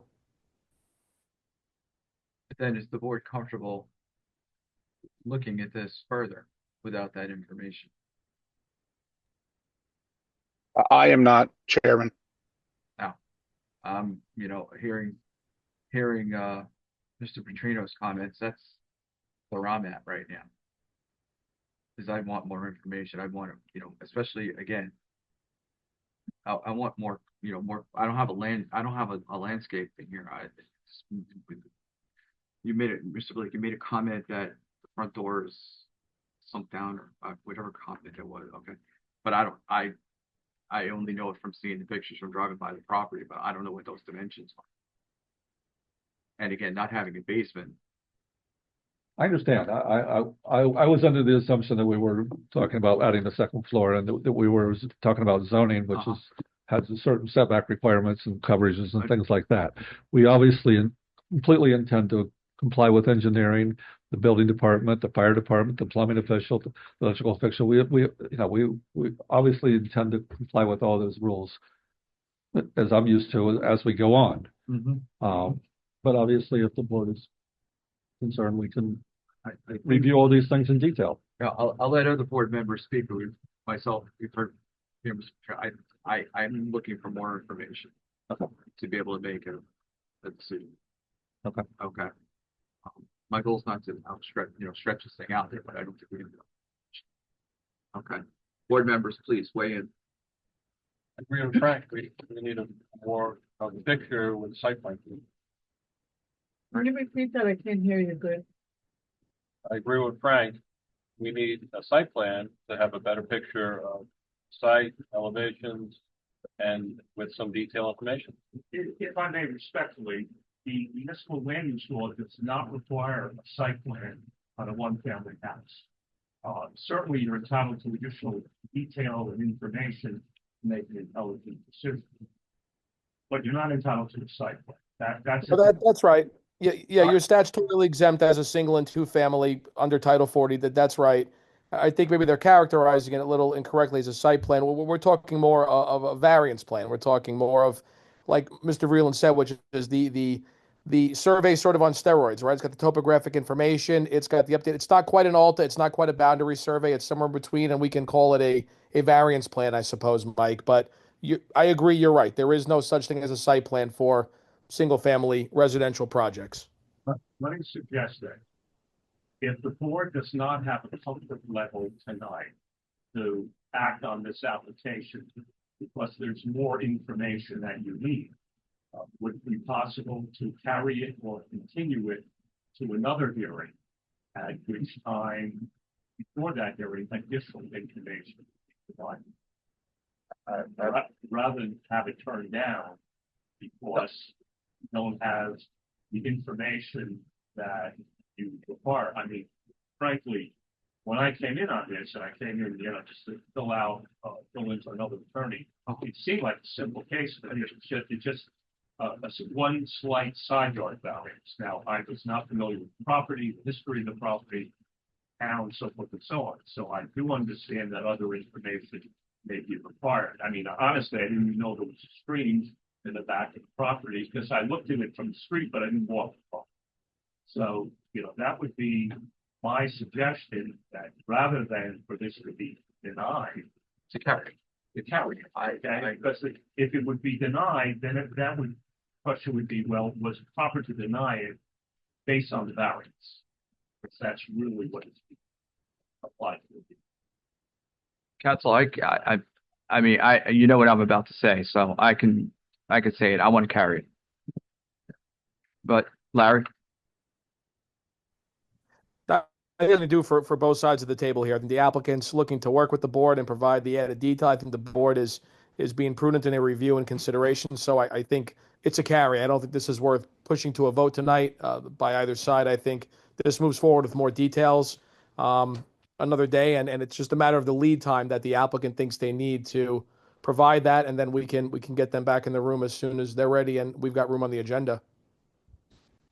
I think, Larry, would be appropriate if our architect conferred with the engineer to make sure that we have a complete list of everything beyond the topographic survey that the board would require, and make sure that the architectural plans are amended to provide, I know there were questions regarding lighting, landscaping, et cetera, with all that to be shown on the plan, so that when we come before the board again, You have another everything. hearing, you can make it. You're agreeing, I'm agreeing. Okay, and I think the board, speaking for the board, we're all. I mean, it's not an adversary. No. We're trying to, we obviously work with the board, the standards. No, and we appreciate your comments there about that. Yes, so, Linda, how are we looking? May, as you know, is booked for Allendale Senior. What's the last of June? I think we're looking at June. Yeah, we're gonna require surveys and engineering work anyway. It's gonna take longer than a couple of weeks. Would June work? June 18th. Okay. The next available meeting for this to be on the agenda. Yeah. I would only, request that an announcement be made in case there are any persons here in the audience that want to speak on this application, that are not required to send new notices. And that, of course, any new plans would have to be on file deferrable at least 10 days for the next hearing. That would be satisfactory. That said, Larry, we're okay with not noticing again, correct? Certainly, we can make an announcement tonight that the matter is going to be carried to a specific date. No further notice will be provided. That there's no issues with that. I agree with that request. But I do think we open it to the public tonight for cross-examination of Mr. Blake to the extent anybody might be here, Mr. Chairman. It might also dispense with his continued testimony if all we have is a civil plan coming back in and maybe a surveyor or an engineer at that point. So either way, I think we open it tonight to the cross, but we carry the notice beyond that. Larry, I think I heard, I think I heard, do we cross, did you say to cross it or not? No. I have to open it to the public, yeah, Yes. okay.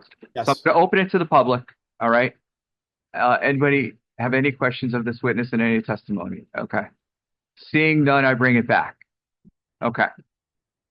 So we'll carry it to June 18th. Okay, you'll have everything on here submitted 10 days before. So it gives you 45 days roughly, something like that, to get this done. Time, hopefully. Okay, to get this done. And it has some paperwork for you. And if there's any other, And ask for statutory approval. you know, no, it's fair. No, it's more than fair to ask. Yeah, let's, we appreciate you working with us, okay? Yep. Thanks. All right. And then if there's any questions, you have access to Mr. Breland. All right. Okay. Larry, anything else to add to this? No, sir. Okay, thank you. Okay. And counsel, we're okay? Yes. I All right. signed the, Okay. All right.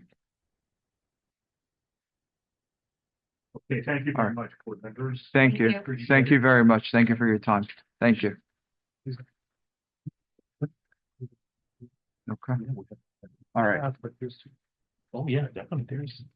That's some great. I just couldn't get it to work. That's all. I can't even get it to work. It kind of shows the encroachment. Yeah, but I think that's what my name is. Yeah. So, all right. Thank you, counsel. Thank you. Okay. All right. Moving on to our next application. 2025-05, Rick Goldberg and Lauren Paterno, 118 Greenway in Allendale, Block 801, Lot 39. And the application is for an addition and a renovation to a single-family home, side yard setback 270-64A, parentheses 2. Okay. Ms. Scrow, welcome back. 3 times. Wow. Lucky you. Lucky you. I was gonna, I know, That was really good knowledge to have. and that's what all these are all about. Yeah, This is that's very what- yeah. interesting. So, all right, tell us what you want to do, and then we'll go through the swearing in.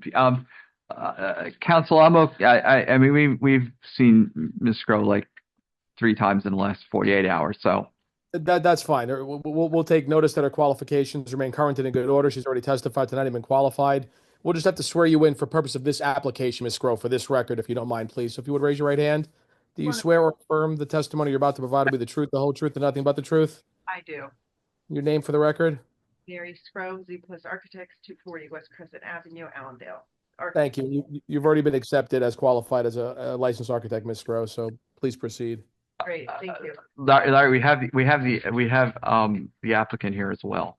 I see the Mary, is your client going to be testifying this evening? I would like you to swear in just in case she's got to answer something that I can't answer. Certainly. Would you please raise your right hand, ma'am? Do you swear or affirm that the testimony you're about to provide will be the truth, the whole truth, and nothing but the truth? Yeah. Would you please state your name for the record, spell your last name, and provide an address? Lauren Paterno, Paterno, 118 Greenway in Allendale. Thank you. Thank you. Okay. What you want to do? So I think I want to start with the previous application. It was something that was noted on Mr. Breland's report. In June of 2023, we were here for a variance request. At that time, we were granted that variance request. It was for the addition at the first floor only, though. It was the first floor addition out the rear of the home, as well as the deck. And it was the same side yard setback variance. We're continuing that existing side yard. We're just going straight back because we're closed off to the side. That project was put on hold, and they had looked at maybe moving to a different property instead of doing the renovation. Ultimately decided that this neighborhood is really where they want to stay, but needed a little bit more space, so they came to Lauren and Rick came back to us and asked to design a little bit more space on the second floor. So the revision to this application is the second floor addition. Nothing has changed on the first floor addition. I will go over that because I don't know if everybody was here at that point. But I definitely should. Yeah, I'll go through all that. The second floor addition that we're adding is on the opposite side of the house. So it's to create a new primary suite over the existing garage. That second floor addition does conform to all of the side yard setbacks, all the bulk variance regulations for the house. So tonight we are here about the addition to allow for side yard setback variance. At the first floor of the home, we are bumping out the back of the home to expand the kitchen and family room space. And then we're relocating the deck. The deck is getting a little smaller and sitting off to the left because we move back, have to maintain distance from the 10 feet from the pool. At the second floor, we're going to maintain 4 bedrooms, create new primary suite, but also another home office. Because both Lauren and Rick do work in home, they're looking at that 2 office spaces, which is becoming a little more common in homes. So it's not for another bedroom, it's really for another office space on the second floor, so a little wider as well. As far as the zoning regulations, when you look at the zoning table on SK1, it's in the AAA zone. The required lot size is 40,000 and we're at 27,129. So we are an undersized lot, meaning hardship there for that. Front yard setback, we're not changing anything. Required is 50, we're at 51.6. The lot width is conforming. The rear yard, I do have an adjustment to the rear yard because our survey shows the rear yard to the building, not to the deck. So I do have a method drawing showing that the rear yard to the deck is 93.6, so we still meet that requirement. Also on the survey is a minor adjustment to our dimensions of the deck. We need to be 10 feet from the pool. And this is something that came up in the previous application, and somehow we went back to the old dimension. So I have this amended. No, Have amended. yeah, I have the amended to submit. It could be A1. A1. Showing that the deck would be 24 feet wide, not 24'6". And we are at 10'2". So, we're gonna meet that requirement. We're not requesting any variances for that. So if I can approach. Please. Sure. Larry, A1. Yes, sir, Mr. Chairman. Thank you.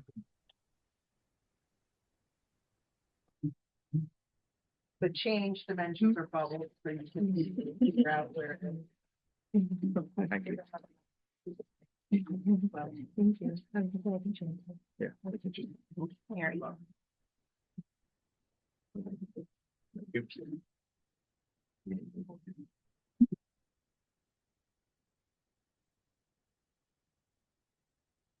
So, minor adjustment, but clarification for the record.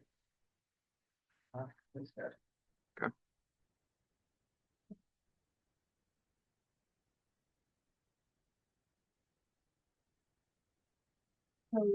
So, with the increase in the square footage, the existing side yard setback is 26.3. The new required sliding side yard setback is 32.9. We are at we're at 27.7, which is the existing on the left, and 37.9 on the right. So on the right side, we conform. It's the left side where we become non-conforming because of the square footage. We are requesting to build a small portion of the house on that left side. It is single story only. It was something that the board did approve 2 years ago for both the deck and the expansion of the family room. We're not adding an entire room. We're extending that room. So jogging without that walling would be awkward.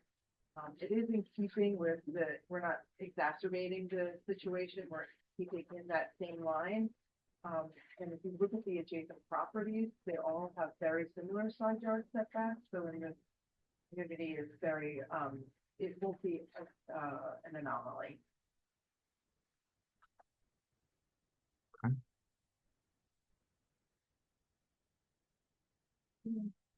At the second floor, everything is over the garage on the opposite side, and that all conforms with the required setback.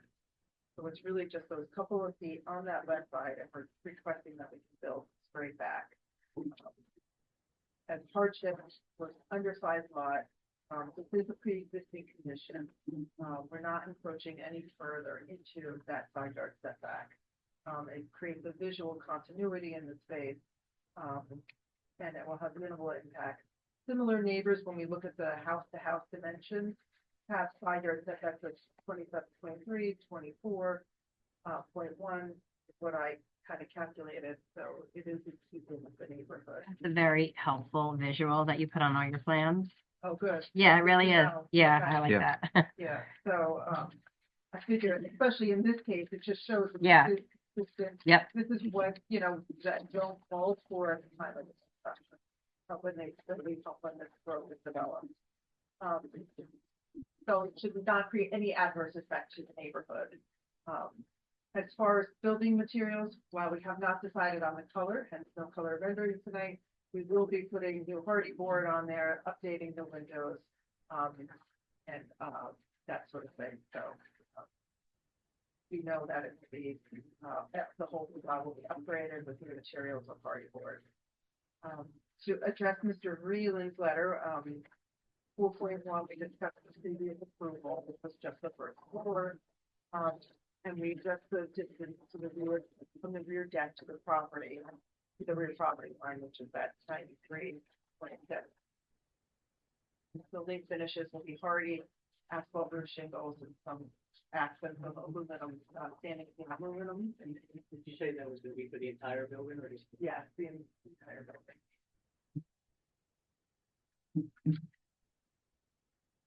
Exterior lighting will be per code outside all the doors, no new, it's really just the existing in the front and the garage are all the existing lights, and it's just out the rear side jump door and the doors out onto the deck will be required to have, light, some sort of carriage light or something at those locations.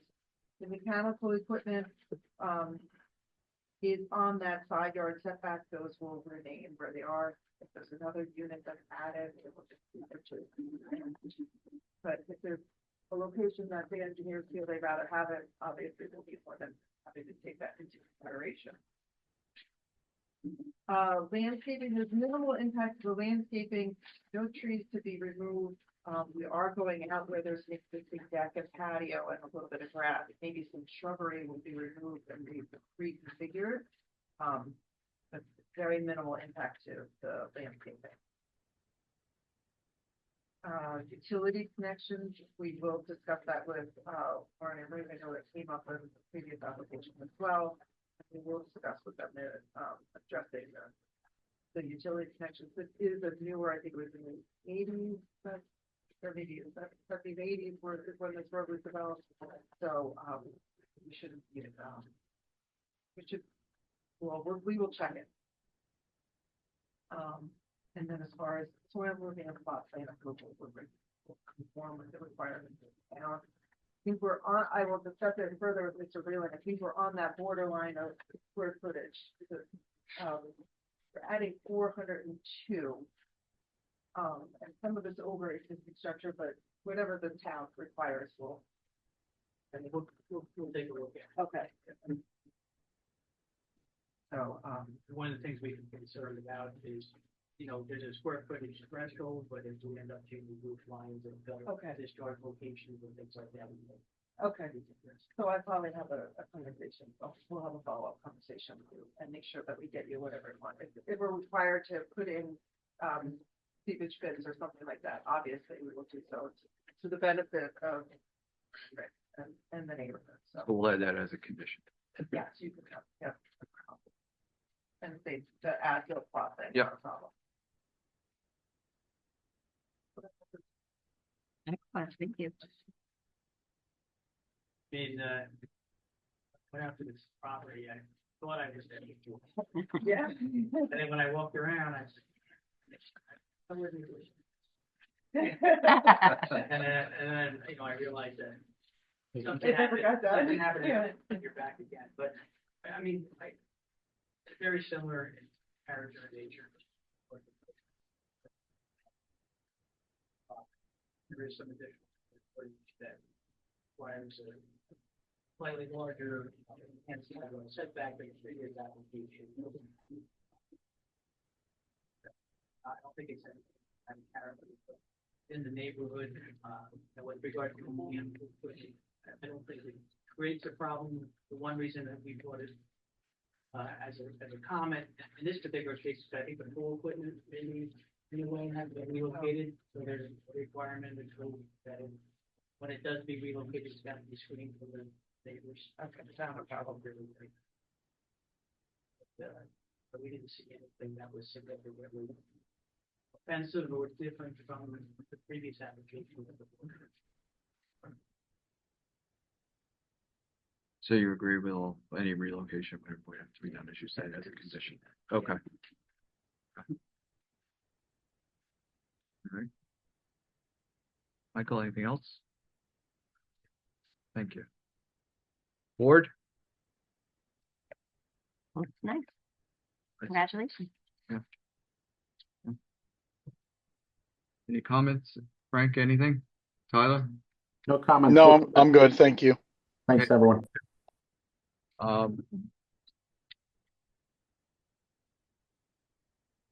First condition. The soil, comply with The the com- town the town regulations, soil moving Yeah. and the Yeah. water management. Yeah, and stormwater. Yep. Stormwater. So. That was Okay. All right. Ma'am, do you have anything you want to add? No, I don't think so. Okay, Thank you. That's it. Okay. All right, opening up to the public, any questions, comments? Seeing none, I bring it back. Further discussion by the board? Okay, I'm satisfied with what's here, especially since it's already been before us. Okay, or most of it's already, Like, they built it. most of it is already been before us. Paid in a couple months, so maybe they would have spent that, you know, I always keep it right, but. Yeah, about the ordinance, new right? ordinance. Exactly, exactly. So Mike, if the new ordinance in this particular case, we wouldn't have made the, Right, because we're kind of, we are, if we built it already, is that what we were approved? And then built the addition over the garage, I don't think we were attached to it. But the first floor wasn't built, and we're building in that setback. Oh, yeah. It happened. Yeah. Yeah, yeah. Okay. But it does help, 'cause the one that we had in March, we're sorry to get off track. No. Everything we were building before. Right. It just made it variable. Yeah. Is that the norm in other towns? I'll talk to you later. Yeah. Yeah. We did it. Board, I'm satisfied. Do I have a motion for approval? With the Motion to approve. conditions, council, anything? I'm sorry, I should ask you too. Council? No, nothing further, Mr. Chairman. I think we've captured everything. We'll make sure it's all in the memorializing resolution. Okay. All right. So do I have a motion for approval, please? I made a motion. Sorry? Motion to approve, Chairman. Thank you. Okay, do I have a second? I'll second. Thank you. People at home are paying attention. Yes, they are. Board Member Gonzalez, Yes. Board Member Petrino, Yes. Councilman Yakarino, Yes.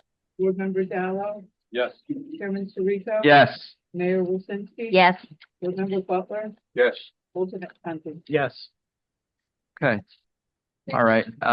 You know the drill next month. Okay. Yes. All right. That's how far as I know. We may work it back in. You never know.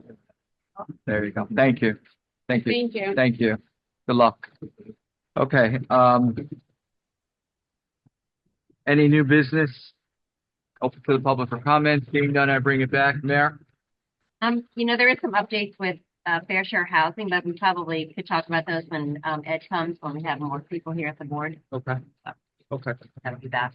And anything else that's back here? Right, for now? Unless anybody has any questions about it. Anybody? I could speak to the concession stand, which I know that the board did a courtesy review of before I rejoined the board this year. Currently is slated for completion on time as scheduled. So we're looking forward to opening that for the season. So just, I know the board looked at it previously, so that's where we are with that. We're almost finished. Okay. Yep. All right. So, again, next month we have 2 meetings again. Yeah. Okay, which includes the nursing home. So, everybody, please, thank you, for the input. Get your packets of information. Please let Linda know, in a timely fashion that we're going to have everybody here, please. Okay. All right. Yeah, it's very loud. I know this is loud. That's what I can really do. So, motion to adjourn. Second. Aye. All in favor? Aye. Aye. All right. Thank you, everybody.